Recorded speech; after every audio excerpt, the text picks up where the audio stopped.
সড়ক দুর্ঘটনার নামে আড়ালে অবাধ সড়ক হত্যাকাণ্ড চলছে। বছরে ৩২,০০০ মানুষ হত্যাকাণ্ডের শিকার হলেও ঘাতকদের ধরার কোনো নজির নেই। সম্প্রতি ২ জন মাননীয় উপদেষ্টা সড়কে হতাহতের শিকার হওয়ার কয়েক সেকেন্ডের মধ্যে ঘাতক চালক ও হেলপারকে গ্রেপ্তার করা হয়, যা নজিরবিহীন একটি ঘটনা। তারপর দিনই রামপুরায় একই কোম্পানির ২টি বাস পরস্পরের সাথে কম্পিটিশন শুরু করে সড়কে নেমে। ২টি গাড়ি বেপরোয়া, একটিকে সাইড দিচ্ছে না, কোনাকুনিভাবে দাঁড়িয়ে যাত্রী নামাচ্ছে। একজন ভদ্রমহিলা তার পরিবারের সদস্য নিয়ে সামনের বাস থেকে নামতে চেষ্টা করে। পরিবারের সদস্যরা নেমে যায়। মহিলাটি নামতে যাবে, সেই সময় ঘাতক শুয়োরের বাচ্চা চালকটি আয়নায় দেখে পিছন থেকে ওই গাড়িটি আসছে। সে অতর্কিতভাবে বাসটিকে টান দেয় আর মহিলাটি বাস থেকে পড়ে যায়। এই শুয়োরের বাচ্চা শকুন ঘাতক জারজদের গ্রেপ্তারের কি নজির আছে? ২টি গাড়ি সড়কে নেমে প্রতিযোগিতা করছে, মানুষ মারছে উল্লাসে। যে আগে যেতে পারবে সে যাত্রী বেশি নেবে, কারণ তারা জানে মানুষ মারলে কিছু যাবে আসবে না, আমাদেরকে কেউ ধরবে না। আর ধরার ক্ষমতা কি কারো আছে?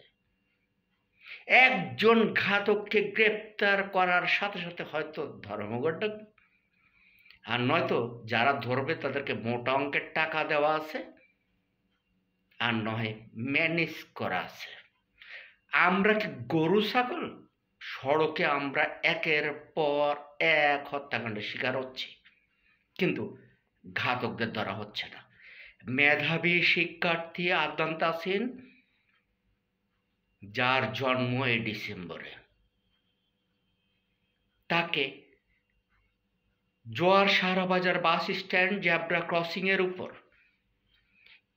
শিক্ষার্থী পোশাকে দেখে ইচ্ছাকৃতভাবে উত্তরা পরিবহন হত্যা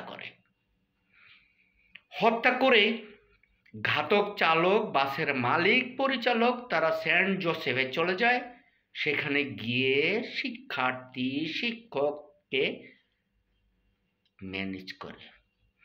একটা শুয়োরের বাচ্চা শিক্ষক, শিক্ষার্থী, শকুনের বাচ্চারা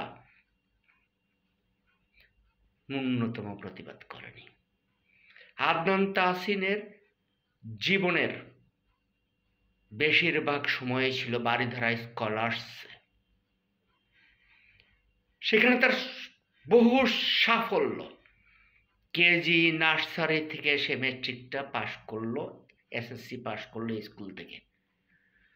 সে মরে পড়েছিল সেই স্কুলের সামনে।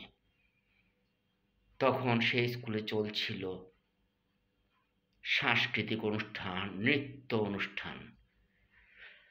তার সহপাঠী, শিক্ষার্থী, শিক্ষক, অভিভাবক, এক শুয়োরের বাচ্চাও ন্যূনতম সহানুভূতি দেখায়নি। আজ ৬ বছর হতে চলল, এখনো ঘাতকদেরকে গ্রেপ্তার করা হলো না। ঘাতক প্রকাশ্যে উত্তরা পরিবহনের গাড়িটি চালাচ্ছে, কিন্তু ধরা হচ্ছে না। কারণ আমরা মন্ত্রীও না, আমরা এমপিও না, আমরা জমিদারও না, আমাদের টাকার বান্ডিলও নেই। আমরা হলাম এক একটা কুকুরের বাচ্চা। আমরা মরলে রাষ্ট্রের, সমাজের কিছুই যায় আসে না। আসলেই কি আমরা এক একটা কুকুরের বাচ্চা এই সমাজের?